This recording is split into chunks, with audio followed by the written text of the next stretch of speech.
तो ये वैसा नहीं है कि 25 दिन में पैसा डबल हो जाएगा। That is hmm. Next to impossible. Major problem ये रहता है कि हम लोग या तो बहुत ज्यादा रील्स देख लेते हैं या वो देख लेते हैं कि भाई मैंने ये किया और मैंने पैसा आ गया, मेरे पास फरारी आ गई, मेरे पास ऐसा घर आ गया। हम्म। ज्यादातर टाइम ऐसा भी होता है कि वो लोग ही वो उस चीज को रेंट पे ले रहे हैं, हम्म। फिर वो दिखा रहे हैं कि राइट। ये किया। करोड़पति बनने का फंडा एक सिंपल है, लॉन्ग टर्म ही पैसा बनता है। Okay, so hello everyone, welcome on the beginners mindset podcast. तो आज का पॉडकास्ट होने वाला है बहुत ही इंटरेस्टिंग, क्योंकि आज हमारे साथ हैं इन्वेस्टिंग के एक्सपर्ट और निमित ब्रह्मभट्ट जी। और इनका काफ़ी ज़्यादा एक्सपीरियंस है इन्वेस्टिंग को लेकर के, स्टॉक्स को लेकर के, मनी वेल्थ क्रिएशन जो हम काफ़ी बात करते हैं और काफ़ी ज़्यादा बज़ रहता है अराउंड और काफ़ी इन्फ्लुएंसर्स भी जो यूट्यूब पे हैं, इंस्टाग्राम पे हैं, काफ़ी ज़्यादा लोगों को टिप्स देते रहते हैं, बताते रहते हैं। तो आज हमारे साथ एक्चुअल में जो वो चीज़ करते आ रहे हैं काफ़ी सालों से, उनका खुद का एक्सपीरियंस है, वो हमारे साथ है निमित ब्रह्मभट्ट जी। आज उनके साथ हम बात करने वाले हैं इन्वेस्टिंग को लेकर के, स्टॉक्स को लेकर के।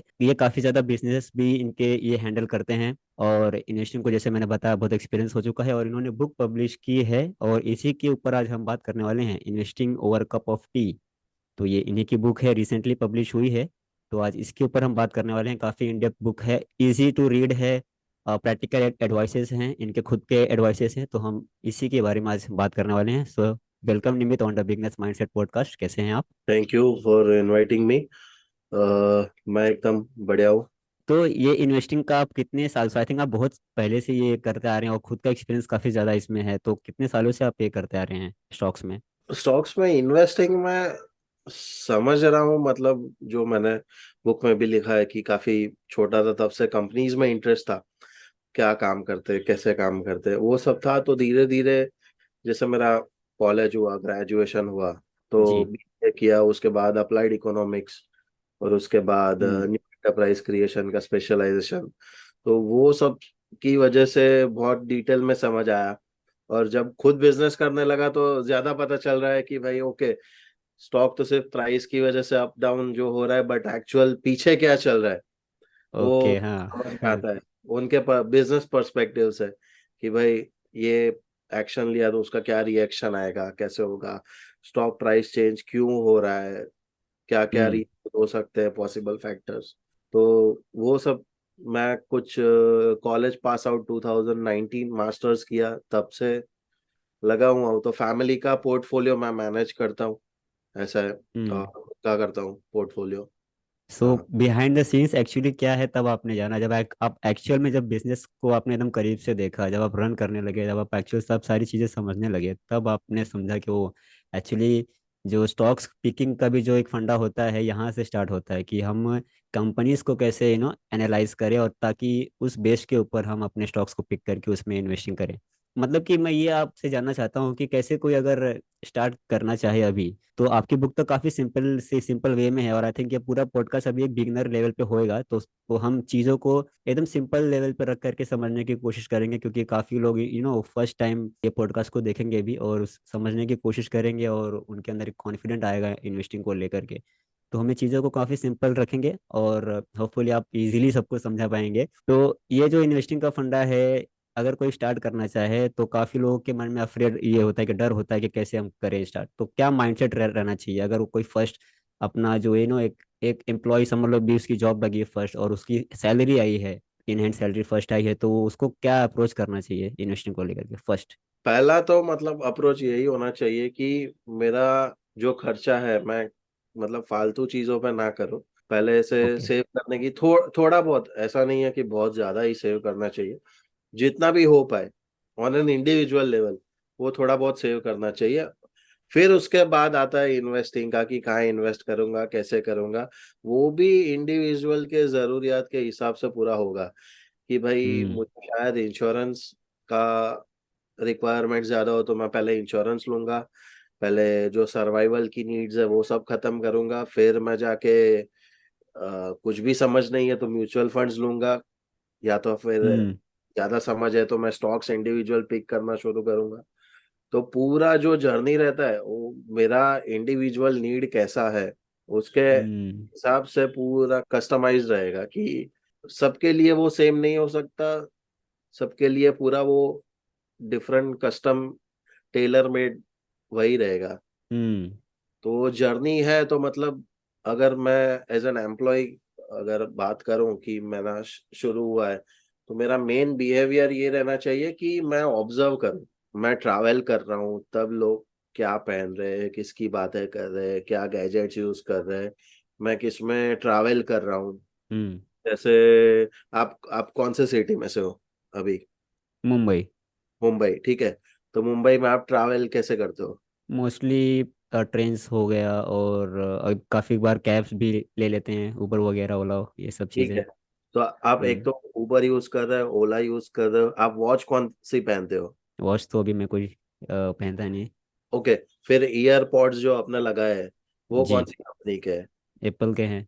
ठीक है, तो एप्पल का प्रोडक्ट आप यूज कर रहे हो, तो फोन भी जी। एप्पल का यूज कर रहे हो। जी। ठीक है। तो शायद से कल जाके वॉच भी एप्पल की लोगे। फिर जी हाँ, वैसे होपफुली। ही कपड़े जो है वो पर्टिकुलर कोई कंपनी के पहन रहे हैं, तो हम्म। मैक्सिमम आप आसपास में देखोगे तो पता चल जाएगा कि मैक्सिमम कंजम्पशन किसका हो रहा है। राइट। तो आपको मेजोरिटी आइडिया तो वहीं से आ जाएगा कि ये ट्रेंड में चल रहा है, ये ट्रेंड में नहीं चल रहा है। हम्म। तो कंपनी का हम्म। परफॉर्मेंस आप देखोगे जब बैलेंस शीट खोल के, तो ये बिका ये नहीं बिका वो क्लियर उधर ही समझ में आ जाता है। राइट। हाँ।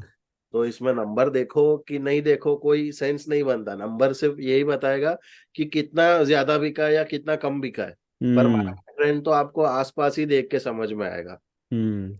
ये ऑब्जर्वेशन रहता है कि भाई कौन सा ज्यादा अच्छा है, कौन सा कम अच्छा है। आप समझो, खुद ही यूटिलाइज कर रहे हो तो आपको ज्यादा पता चल जाएगा। Right, right, right. Okay, so basically हमारे आसपास जो भी चीज़ें हम अपने इन्वायरमेंट में या आसपास देख रहे हैं, काफ़ी जो चीज़ें चल रही हैं, या जैसे कि आपने बताया, हम क्या चीज़ यूज़ कर रहे हैं इन टर्म्स ऑफ कोई भी, जैसे कि फ़ोन हो गया या गैजेट हो गया या हमारे कपड़े क्लोथिंग हो गए या वॉच, जैसे आपने बताया, वो हमारे आसपास हम चीज़ें जो एक्चुअल में यूज़ कर रहे हैं, तो उन सब चीज़ों में इन्वेस्टिंग करने के लिए काफ़ी कॉन्फिडेंट रहते हैं कि हाँ, ये एक्चुअल में मैं चीज़ ये यूज़ कर रहा हूँ। ओके, तो काफ़ी अच्छी ये जो टिप्स आपने बताई है, तो बहुत ही शानदार टिप्स है, ये काफ़ी लोग यूज़ करेंगे इसको।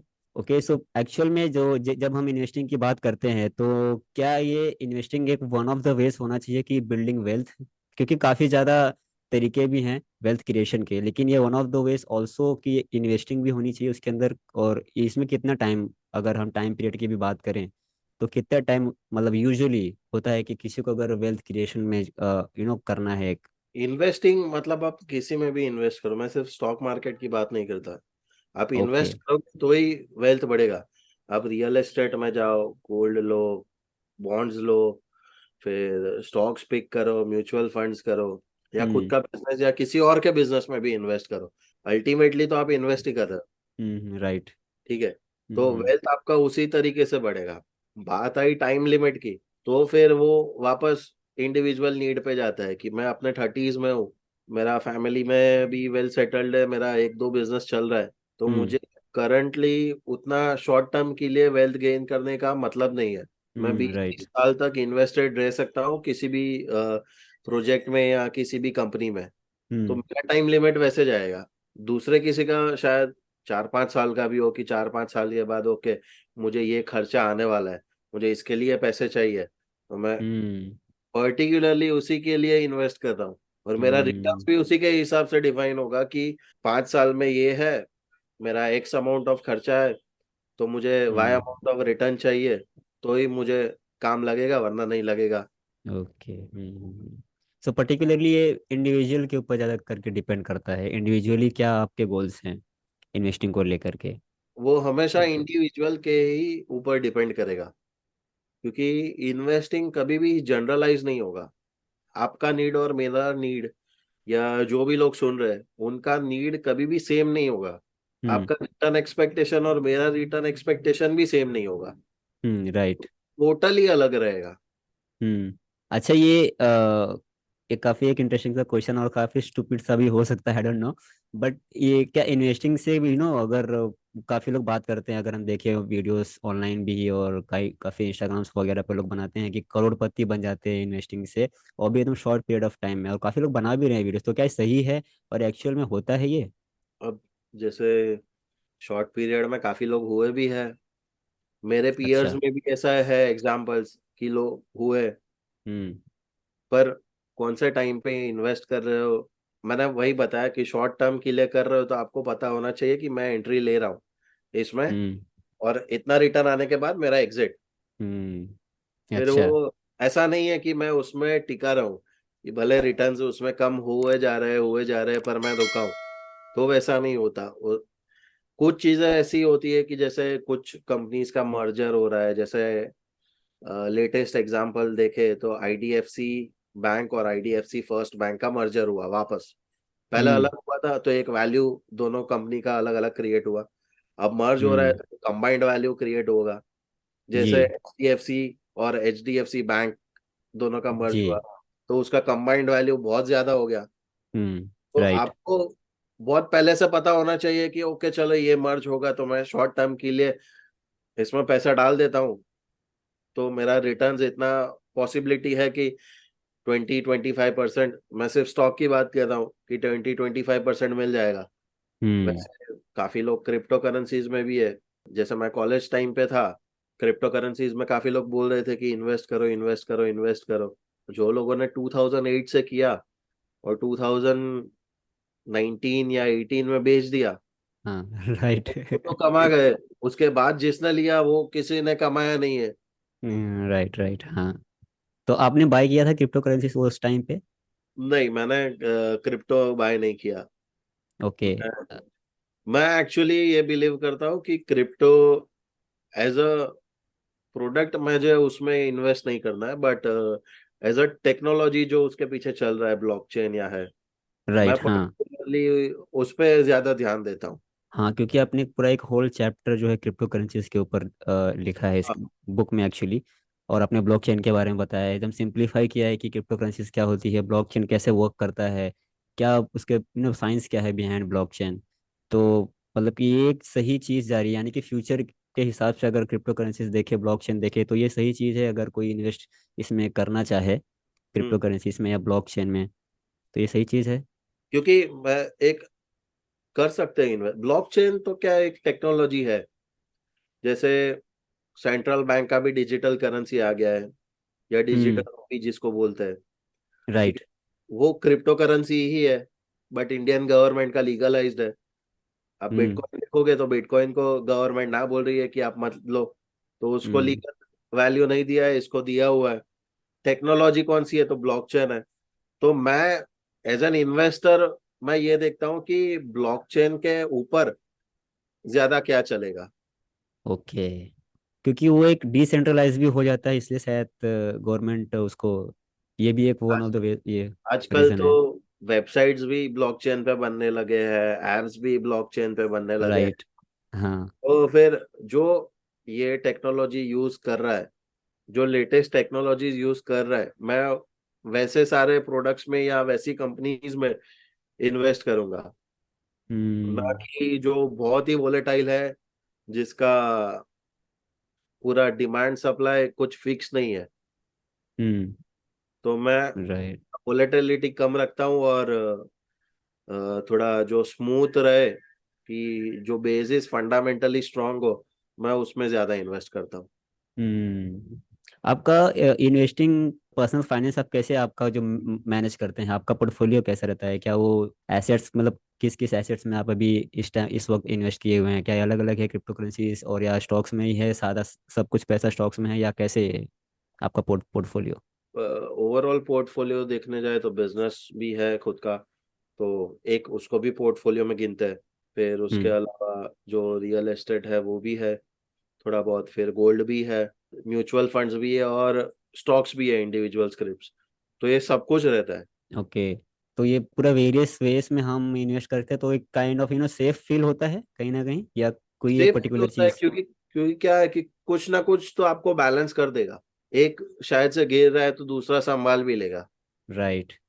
तो ये माइंडसेट होना चाहिए अगर कोई स्टार्टिंग में करना चाहे, तो उसको एक बैलेंस एक ले करके, हाँ भाई मैं वेरियस वेज में या एसेट्स में अपना इन्वेस्ट, गोल्ड में हो गया जैसे आपने बताया, स्टॉक्स में हो गया, रियल हाँ, एस्टेट में हो गया, ये शुरू स्टार्टिंग से ही करना चाहिए हमें। हाँ, ये स्टार्टिंग से ही करना चाहिए। ओके, सो आपने बुक में एक 10 बैगर्स करके एक टर्म बताया है, उसके बारे में थोड़ा सा बताइए, क्योंकि काफी इंटरेस्टिंग लगा वो। 10 बैगर्स मतलब वो पीटर लिंच का वर्ड है, पीटर लिंच हम्म। इन्वेस्टर है। वो बोलते हैं कि 10 बैगर्स मतलब जो जिसने आपका पैसा 10 गुना बढ़ा दिया। राइट, हाँ। ये यूजुअली कब होता है कि एक कंपनी का ग्राफ अगर देखने जाए तो इनिशियली ऐसे स्टार्ट होता है, फिर एकदम से बहुत ज्यादा ग्रोथ होता है।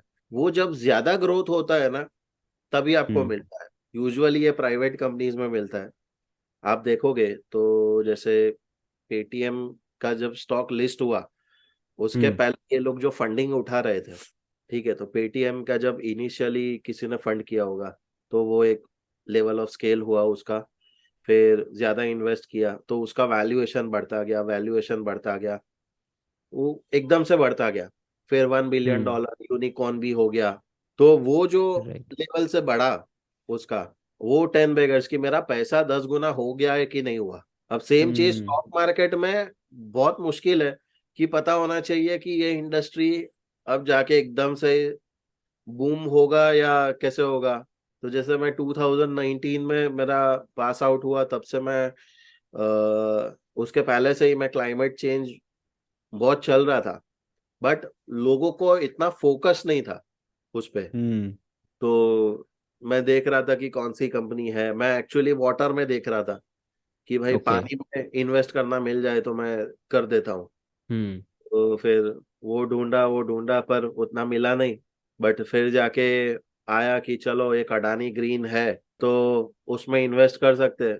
अब जिस टाइम पे किया उसका प्राइस था ₹56। हम्म। उसके बाद अभी 900 हो गया है। मैंने बेचा तब कुछ 1700 जाके आया था। ओ। हम्म। तो ये भी था कि भाई वो बूम आएगा, फिर बूम एक बार चला जाएगा तो स्टॉक प्राइसेस भी नीचे कूल डाउन हो जाएगा, तो वो भी राइट। पता होगा। बट वो टाइम के लिए मैं इन्वेस्टेड रहा, वो और मिल गया रिटर्न्स, तो मेरा हम्म। पैसा 10 गुना हो गया। राइट। हम्म।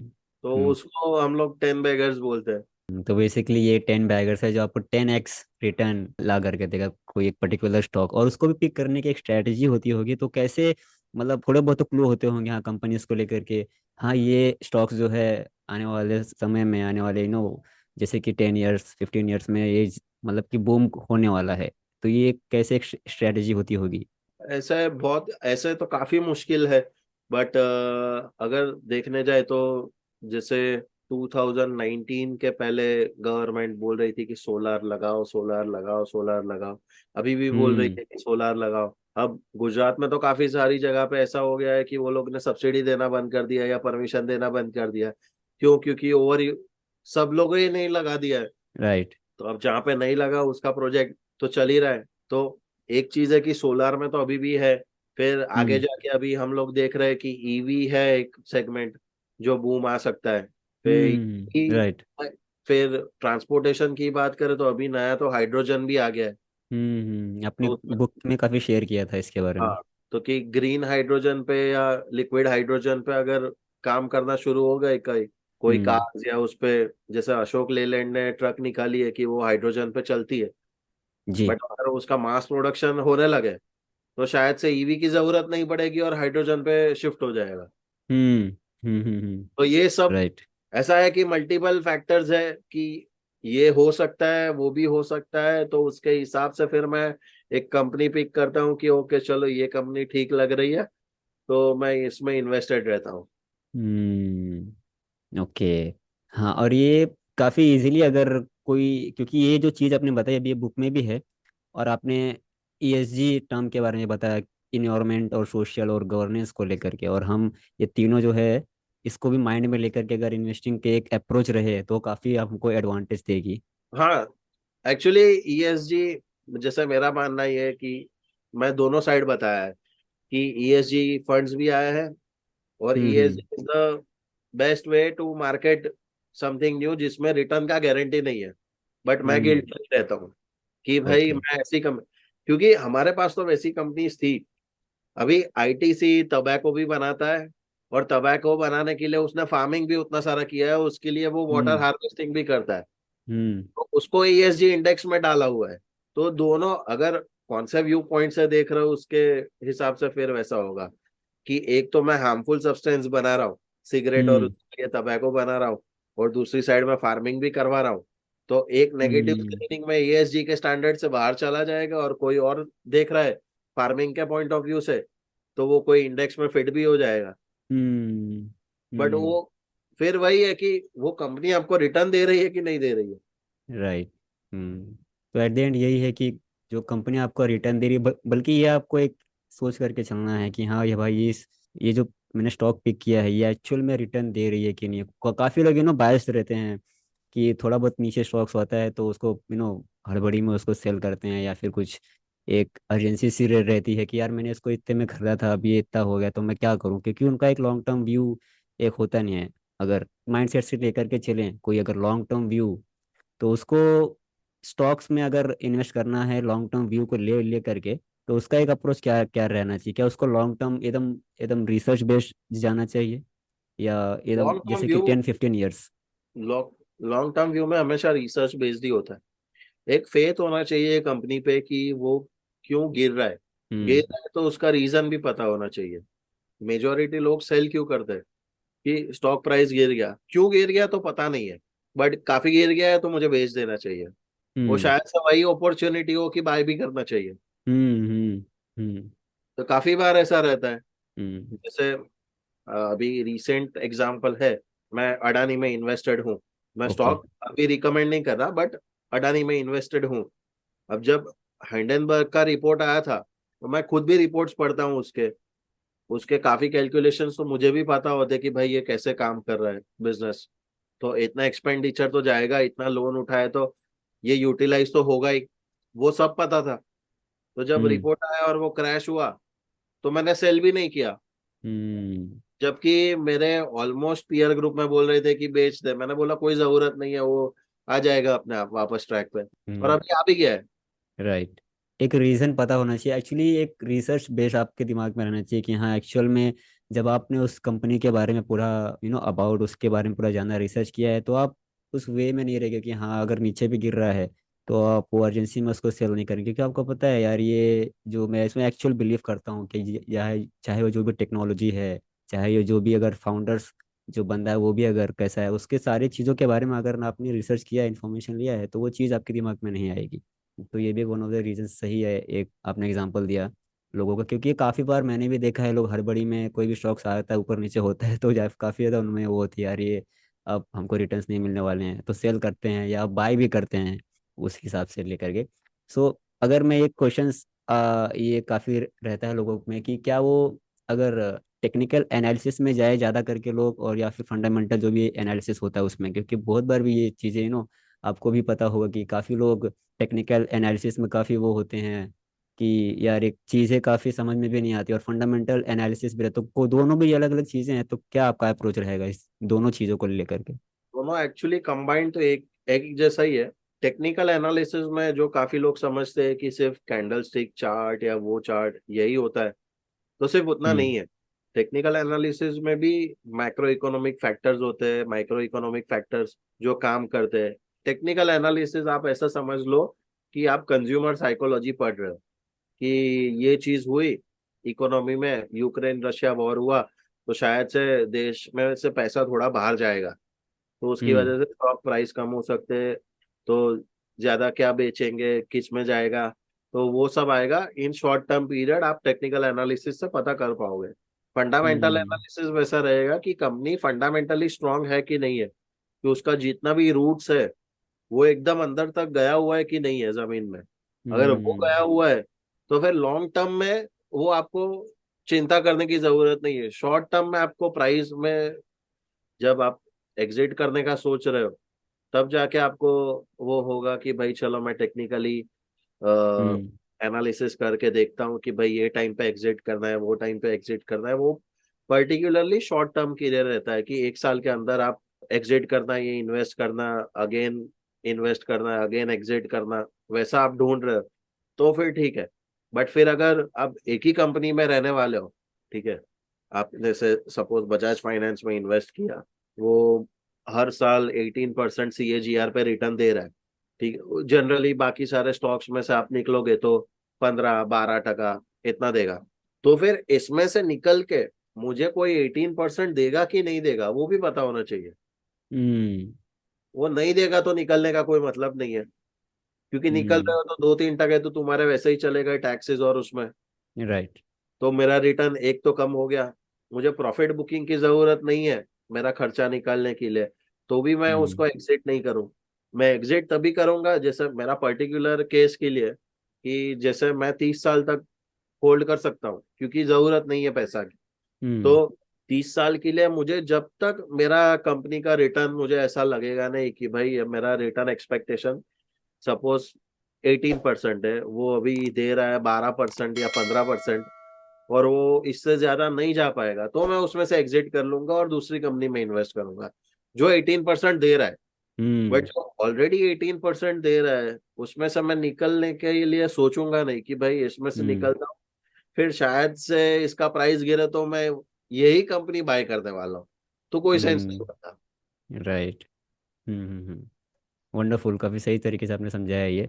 और एज अ बिगनर, क्योंकि ये पॉडकास्ट जो है बहुत बिगनर्स लोग भी देख रहे हैं, तो उनके माइंड में काफ़ी ज़्यादा ये रहेगा कि अगर मैं पर्टिकुलर कंपनी है और मैं अपनी जो एक फर्स्ट अमाउंट जो है मैं इसमें स्टार्ट करना चाहता हूँ इन्वेस्टिंग में, तो एक्चुअल में उनको अगर बेसिक्स में ये देखना चाहिए कि एक्चुअली में उनको देखना क्या चाहिए एक्चुअली, कि हाँ वो लॉस में भी ना जा पाए थोड़ा थोड़ा बहुत, और उनका कॉन्फिडेंट भी बना रहे कि हाँ मुझे आगे भी इन्वेस्टिंग करनी है for long period of time. और मतलब वट एवर द रीज़न, क्योंकि जैसा आपने बताया इंडिविजुअल इंडिविजुअल के ऊपर है, उनका हर अपना एक मोटिव रहता है, गोल रहता है। तो वो कैसे कोई एक कंपनीज में अगर स्टार्ट भी करना चाहे तो क्या बैकग्राउंड देखना चाहिए उन्हें एक्चुअली, क्योंकि अगर आप एक और दो कोई एक चीज़ बता सकते हैं, हाँ इस बेसिस पे आपको देखना चाहिए, रिसर्च बेस पे आपको ये चीज़ें हैं, तब आप ये पर्टिकुलर स्टॉक पिक करिए ताकि आपको ज़्यादा लॉस भी ना हो और आपका एक कॉन्फिडेंट भी बना रहे एज अ बिगिनर लेवल पे। कंपनी से ज्यादा तो कोई एक इंडस्ट्री जैसे खुद को जो समझ में आती हो। जैसे मैं कुछ सेक्टर्स में इन्वेस्ट ही नहीं करता। जैसे फार्मा आप पकड़ लो, तो मैं फार्मा में कभी इन्वेस्ट नहीं करता, क्योंकि एक है कि उसमें मेरा बिजनेस सेंस है ही नहीं। वो राइट। कंपनी कैसे काम कर रही है, उसका रूल रेगुलेशन ये वो, तो मैं हम्म वो उसमें पढ़ने के लिए टाइम भी नहीं लेता, और मैं वो देखता भी नहीं हूँ। तो मैं वो ओके। पर्टिकुलर इंडस्ट्री ही पूरी छोड़ देता हूँ। भले फिर उसमें कोई कंपनी मेरे कंपनी के जितना ही रिटर्न दे रहा हो या उससे भी ज्यादा दे रहा हो, मैं उस पर्टिकुलर इंडस्ट्री में इन्वेस्ट नहीं करता। मुझे हम्म जितनी कंपनी इंडस्ट्री समझ में आती है, मैं उसमें से देखता हूँ कि उसमें से पर्टिकुलर ये इंडस्ट्री में से कौन सी कंपनीज अच्छी है। और अच्छी है मतलब ऐसा जरूरी नहीं है कि 10-15 होनी ही चाहिए, एक दो भी ओके। हो सकती है। तो एक दो हम्म में इन्वेस्ट करो, पर्टिकुलर एक इंडस्ट्री में से। दो तीन इंडस्ट्री समझ में आती है तो दो तीन इंडस्ट्री में से एक एक एक पिक करो। दूसरा हम्म रिमेनिंग जो फंड बचता है वो शायद म्यूचुअल फंड में भी डालना हो, कि रिस्क कम करना है, कि भाई फंड मैनेजर संभाल लेगा, कोई दिक्कत नहीं, तो फंड मैनेजर को हम्म दे दो म्यूचुअल फंड में। या फिर म्यूचुअल फंड मैनेजर पे भी भरोसा नहीं है तो इंडेक्स फंड में डाल दो। हम्म निफ्टी का या सेंसेक्स का जो भी इंडेक्स बनेगा उसके हिसाब से मेरा पैसा तो बनता रहेगा। तो मेरा एक तो रिस्क मैंने यहाँ कवर कर लिया। दूसरा तो मेरा पर्टिकुलर जो इंडस्ट्री है मेरे को समझ आ रहा है, वो इंडस्ट्री ग्रो हो रहा है क्या, स्केल से ग्रो हो रहा है, मुझे सब कुछ पता होगा, तो ही मैं अच्छी कंपनी उसमें से सिलेक्ट कर पाऊंगा। हम्म तो समझ में ही नहीं आएगा, वो किसी के बोलने पे मैं इन्वेस्ट करूंगा, तो फिर वही होगा कि भाई ये गिर गया, क्यों गिर गया तो पता नहीं है, तो मैं बेच देता हूँ। हाँ, ये भी बात आपने बुक में बताया कि काफ़ी बार ऐसा होता है कि हम कोई फ्रेंड्स होते हैं या कुछ दिनों से अगर कोई ट्रेडिंग या इन्वेस्टिंग कर रहा है, वो भी एडवाइस देते हैं हमें, तो क्या हमें उन एडवाइसेस को भी उनके बारे में अप्लाई करना चाहिए उन्हें क्या, या ये भी एक है कि अपने बायस अपने ऊपर ही जो भी हमने एक्सपीरियंस किया उसी के ऊपर जाना चाहिए, या एडवाइसेस हमें लेना चाहिए लोगों से? एडवाइसेस लेना तो चाहिए, बट दो तीन सवाल भी पूछ सकते हैं हम लोग। ऐसा हम्म नहीं ब्लाइंड एडवाइस ले लें। आप मल्टीपल सवाल पूछो कि भाई क्यों, क्या हो रहा हम्म है, क्यों तुम ये रिकमेंड कर रहे हो। हम्म और जब हम सवाल पूछने लगेंगे तो हमको ज्यादा जवाब मिलेगा, ज्यादा जानने के लिए मिलेगा कि ओके ये रीजंस की वजह से वो बोल रहा है कि ये कंपनी ले लो। हम्म वो रीजंस मुझे अगर पर्सनली जस्टिफाइबल लगेंगे तो मैं इन्वेस्ट करूंगा, पर्सनली जस्टिफाइबल नहीं लगेंगे, भले ही वो सही हो, हम्म वो भले ही 100% सही हो, पर मुझे जस्टिफाई नहीं हो रहा, तो मैं नहीं करूंगा। राइट है। तो ये अपने ऊपर ही कहीं ना कहीं ये है कि हाँ भाई मुझे ये चीज़ सही लग रही है कि नहीं, और क्वेश्चंस पूछना चाहिए, जैसे कि जैसा आपने बताया जितना ज़्यादा क्वेश्चन करेंगे हम लोग उतना ज़्यादा हम खुद भी क्लियर हो पाएंगे और हम्म। सामने वाला भी उतना अच्छे से हमें समझा पाएगा, अगर वो भी काफ़ी दिनों से काफ़ी ईयर्स से एक्सपीरियंस उसके पास है इन्वेस्टिंग में, तो बताएंगे और बताते हैं लोग। और मोस्ट ऑफ द टाइम जैसा आपने बताया कि इंडिविजुअली गोल रहना चाहिए दिमाग में लेकर के, आपके खुद के जो पर्सनल फाइनेंस है उसको भी ध्यान में रखें, तब इन्वेस्टिंग करें और उसको लेकर के करें जिस फील्ड में आप एक्सपर्ट हैं। जैसा आपने बताया कि आप फार्मेसी में उसको अवॉइड ही करते हैं क्योंकि आपको उसमें उतना नॉलेज नहीं है, और मतलब उसको आप बिल्कुल ही अवॉइड करते हैं ताकि चाहे वो उसका स्टॉक्स ऊपर जाए या नीचे हो, कुछ मतलब नहीं, आप उसको एकदम से छोड़ देते हैं। ओके, तो ये भी आप कर सकते हैं क्योंकि most of the time individual के ऊपर ही है, इंटरेस्ट बेस के ऊपर ही है। तो काफ़ी लोगों के मन में भी एक सवाल है, सिंपल सा सवाल है कि इन्वेस्टिंग और ट्रेडिंग को लेकर के, तो इसके ऊपर आपको क्या मतलब टेक होगा कि क्या अप्रोच रहनी चाहिए? इन्वेस्टिंग और ट्रेडिंग क्या ये दोनों भी करना चाहिए या ये एकदम से अवॉइड करना चाहिए या सिर्फ एक के ऊपर ही? आपके पास टाइम कितना और नॉलेज कितना है उस पर डिपेंड करता है। या तो फुल टाइम ट्रेडर हो या तो इन्वेस्टर बन जाओ। अच्छा, ओके। दोनों चीजें तो नहीं हो पाएगा, क्योंकि फुल टाइम ट्रेडिंग कर रहे हो तो मतलब आप दूसरा कुछ काम नहीं कर रहे हो, क्योंकि वो मार्केट के सामने बैठना पड़ता है राइट। कि और उतना इंफॉर्मेशन ग्रैस्प करना पड़ता है। पर आपका जॉब हो तो आप ट्रेडिंग तो भूल ही जाओ। हम्म। क्योंकि टाइम नहीं दे पा रहा है तो फिर मार्केट में क्या कब हो गया पता नहीं चलेगा, और या तो प्रॉफिट भी हो सकता है या लॉस भी हो सकता है। दोनों में हम्म। से कुछ भी हो सकता है। बट मैं बीच में एक इंटरव्यू देख रहा था सीएनबीसी पे, और नितिन कामत जीरोधा के फाउंडर हम्म। बता रहे थे कि उनका जो स्टैटिस्टिक्स है, जो जीरोधा में वो ट्रेडिंग करते हैं बाकी लोग, उनका स्टैटिस्टिक्स वैसा आया कि ऑन एन एवरेज सिर्फ 2 या 3% ही इन्वेस्टर्स या ट्रेडर्स एफडी के रेट ऑफ रिटर्न से ज्यादा रिटर्न ले पाते हैं। हम्म। तो अभी हम्म। एफडी चल रहा है 7.5 या 8 मैक्सिमम, यस। ज्यादा का रिटर्न नहीं मिल रहा है मेजोरिटी ऑफ इन्वेस्टर्स को। तो फिर हम्म। मतलब नहीं है। राइट। तो उससे अच्छा लॉन्ग टर्म रहो। जब फुल आइडिया हो और फुल टाइम ही इसमें लगना है तो बात अलग है कि चलो आजमा सकते हैं कि भाई चलो कर लेते हैं इन्वेस्टिंग और समझ आ जाएगा। हम्म। हम्म। अगर आपके पास टाइम है एक्चुअली तो आप ट्रेडिंग में जा सकते हैं, नहीं तो फिर इन्वेस्टिंग लॉन्ग टर्म के लिए तो अच्छी रहती ही है, जैसा आपने बताया कि और लॉन्ग टाइम इन्वेस्टिंग काफ़ी चीज़ों में अगर आप देख के करेंगे, कंपनीज के रिसर्च करके करेंगे तो ये सही है। और इन्वेस्टिंग और ट्रेडिंग को लेकर के निमित भाई ने एकदम पूरा क्लियर कर दिया आपको। तो ये भी क्वेश्चन था एक, तो होपफुली लोगों को क्लियर हो गया होगा कि किस में ज़्यादा टाइम दें फॉर अच्छे रिटर्न्स के लिए भी।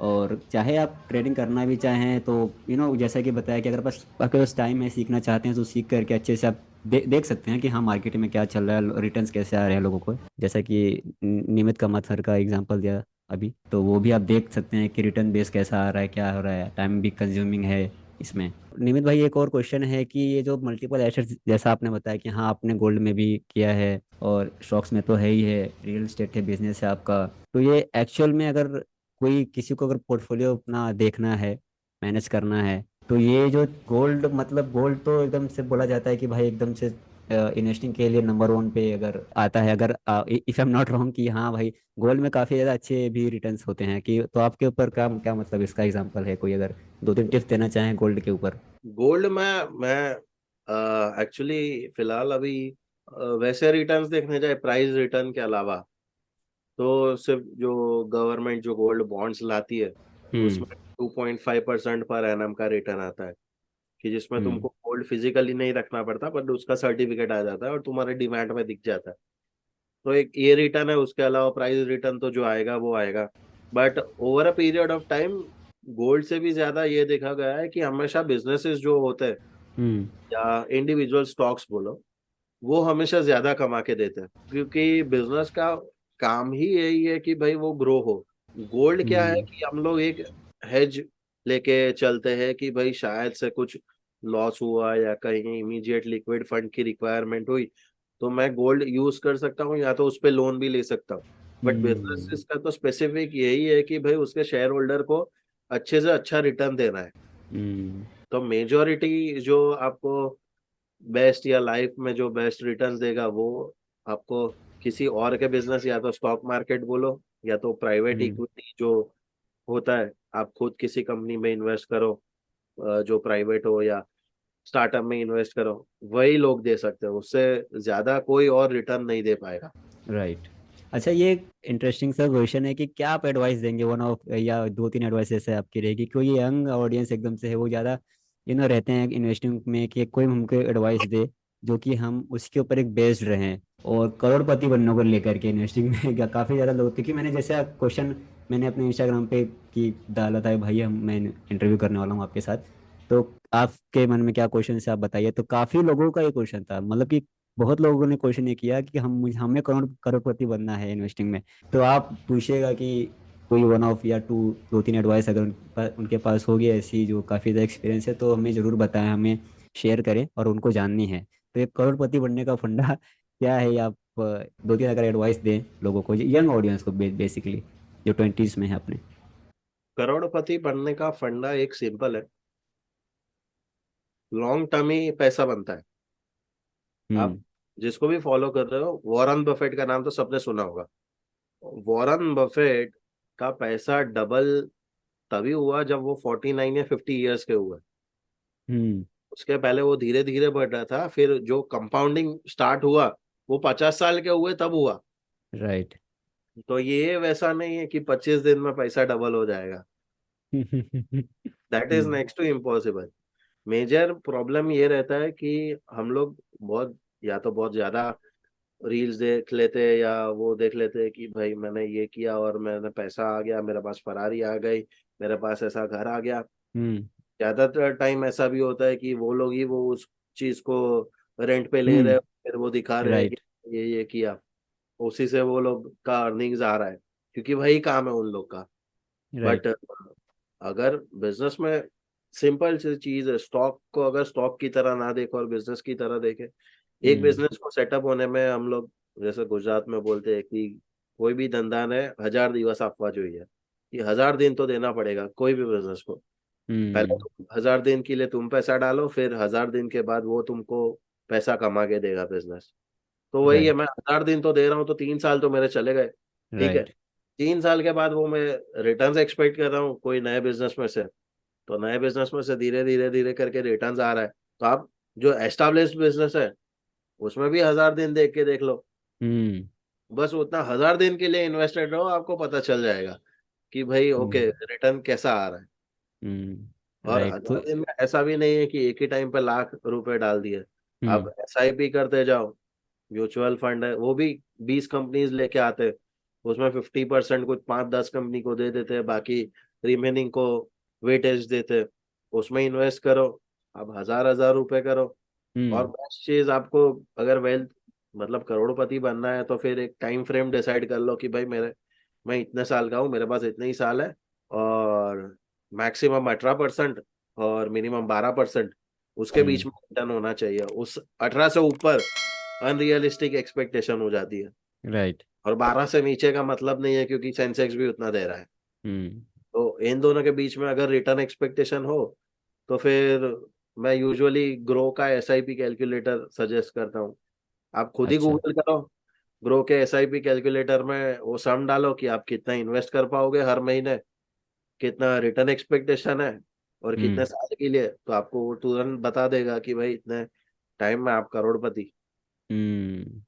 हाँ, तो बेसिकली जिन्होंने भी ये सवाल किया था वो खुद ये जा करके आप कैलकुलेट करिए, जैसा निमित भाई ने बताया कि आप खुद एज अ इंडिविजुअल कैसे आपको आपके गोल हैं, क्या रिटर्न चाहिए आपको। अगर आपको शॉर्ट टर्म में बनना है तो करोड़पति, तो आप वो भी आप कैलकुलेट कर सकते हो बेस्ड ऑन दैट। तो आप खुद पता लगा सकते हो। और जैसा कि अभी परसेंटेज वाइज भी निमित भाई ने आपसे शेयर किया, तो वो आप भी देख सकते हो। अच्छा, ये भी काफ़ी ज़्यादा ये रहता है कि जैसा आपने बताया कि ये इन्फ्लुएंसर्स रहते हैं, ये इंस्टाग्राम पे भी हैं, यूट्यूब पर भी हैं, तो अब मुझे तो उतना आइडिया है नहीं, बट आप कंज्यूम करते हैं मतलब इनको, यूट्यूब पे हो चाहे रील्स इंस्टाग्राम पे हो। मैं पहले कंज्यूम करता था, काफी टाइम से बंद कर दिया है, क्योंकि वो ज्यादातर पर्सनल फाइनेंस सिखाते हैं। जी। तो मैं यूजुअली वो कंज्यूम नहीं करता।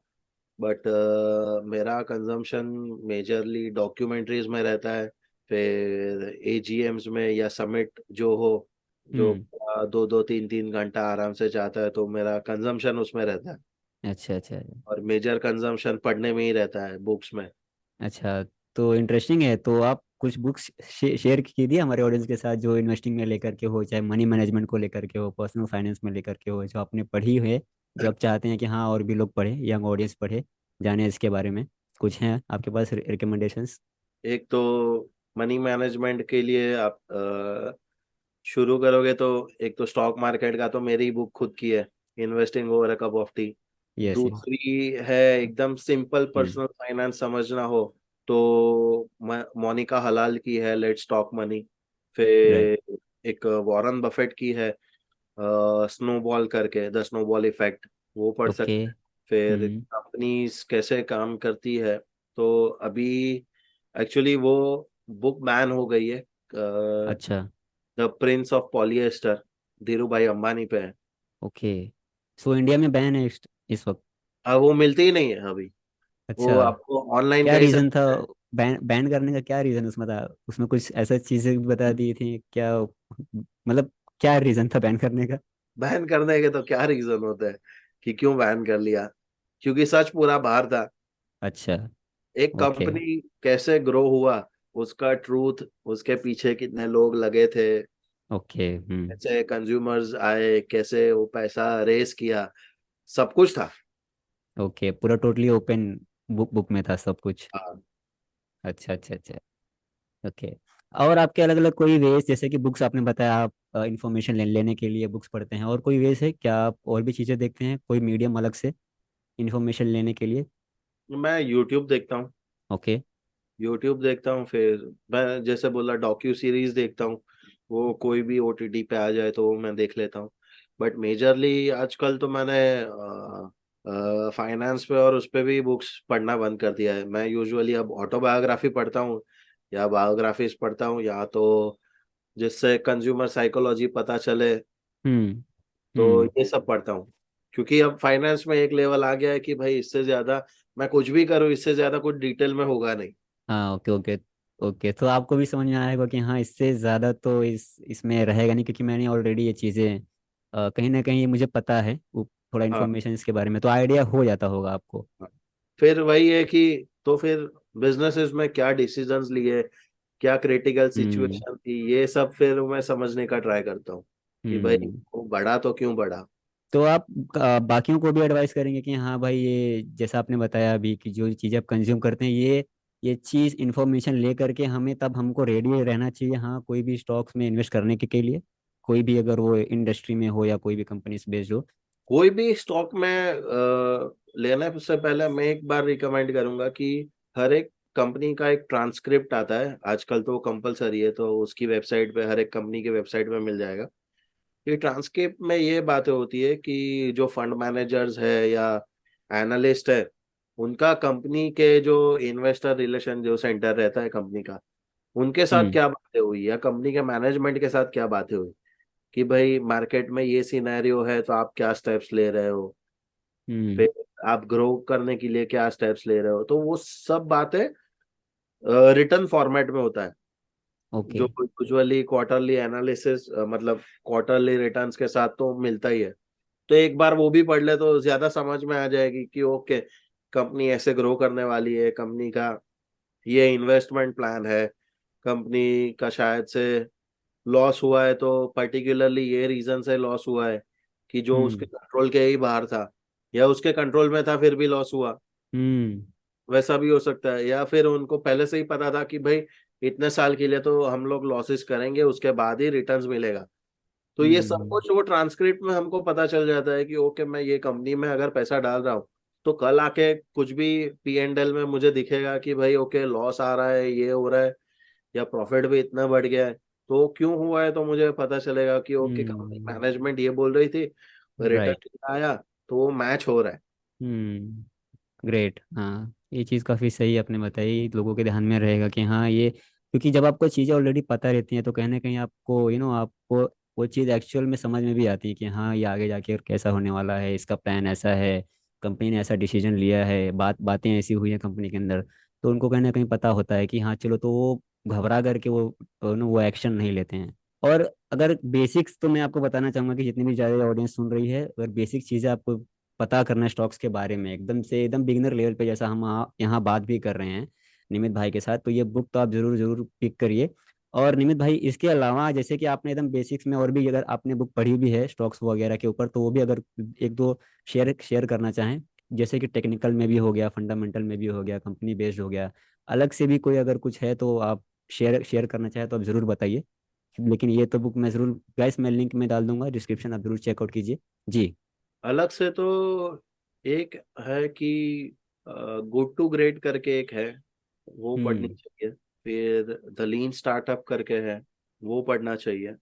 एक बुक है इकोनॉमिक हिटमैन, उसका नाम एग्जैक्ट याद नहीं आ रहा, बट आप सर्च करोगे तो इकोनॉमिक हिटमैन लिखोगे बुक्स करके तो ओके। आपको मिल जाएगा।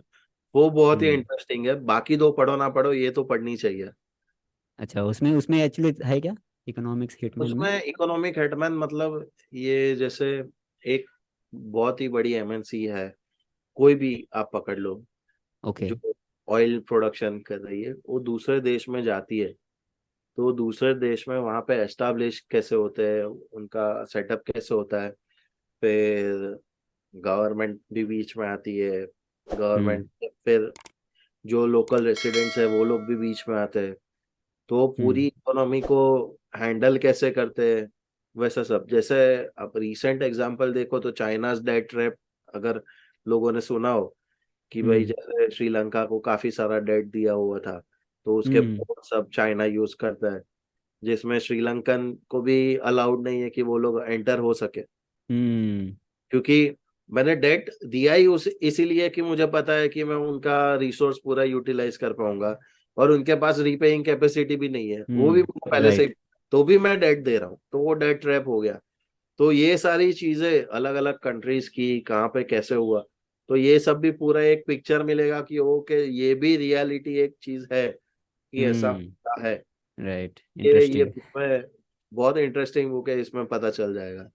ओके, सो जैसा कि निमित भाई ने बताया, आप सर्च करिए इस बुक के बारे में, अगर आपको काफ़ी चीज़ें इन डेप्थ पता चलने वाली हैं कि स्टोरी तो इतने से ही शेयर करने से काफ़ी इंटरेस्टिंग बुक लग रही है मुझे तो ज़रूर मैं भी शेयर करूंगा उसको, क्योंकि मुझे पता नहीं था इस बुक के बारे में। थैंक यू सर बताने के लिए।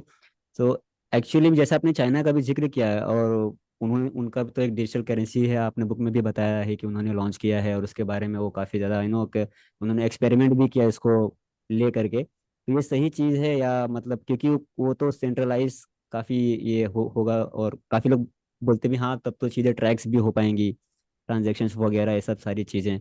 तो इसके ऊपर आपका क्या मतलब कोई ओपिनियन है? जैसे चाइना पहले था, जब तक मैंने बुक लिखी तब तक हमारा डिजिटल रुपी आया नहीं था, हम्म। ना कि उस पे बात भी हो रही थी कि भाई कि चलो डिजिटल रुपी करके कुछ लाते हैं या कुछ। इंडिया में तब ये माहौल था कि भाई ये इस पर टैक्स लगना चाहिए और ये चीज अलाउड नहीं होनी चाहिए, हम्म। Crypto currency.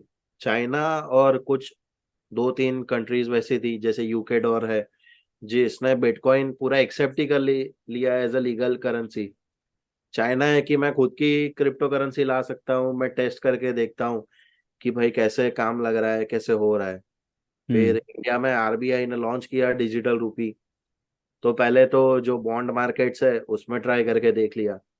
हम्म। तो जैसे स्टॉक्स लेते हैं तो T+2 या T+1 टाइम जो रहता है कि ट्रांजैक्शन के एक दिन के बाद पूरा सेटलमेंट होता है। अब हम्म। डिजिटल रूपी एक वो लोग का कैश फॉर्मेट ही हो गया, मेरे पास कैश ही पड़ा है, तो वो टी राइट। प्लस जीरो हो गया। तो जिस हम्म। टाइम ट्रांजैक्ट किया उस टाइम उसके अकाउंट में पैसा चला गया। तो पहले राइट। बॉन्ड मार्केट में ही ऐसा टेस्ट किया, फिर ये अभी नॉर्मली अभी लोकल लेवल पे टेस्ट कर रहे हैं कि भाई कैसे होगा क्या होगा। पायलट इन लोग का चल रहा है।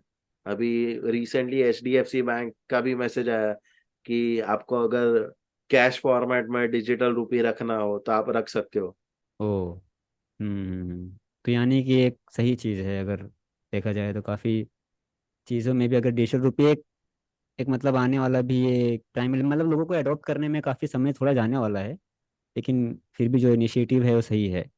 सो और आपको भी और अगर कुछ शेयर करना है, जैसे कि आपको लगा कि हाँ मुझे क्वेश्चन पूछना चाहिए था, और आप मतलब लोगों को बता सकते हैं, ऑडियंस को, क्योंकि सारे लोग बिगिनर्स ही हैं, और लोगों को इन्वेस्टिंग के बारे में जानना है, करना है, क्योंकि काफ़ी परसेंट, जैसा आपको ही पता है, इंडिया में इतनी ज़्यादा परसेंट में लोग इन्वेस्टमेंट नहीं करते हैं।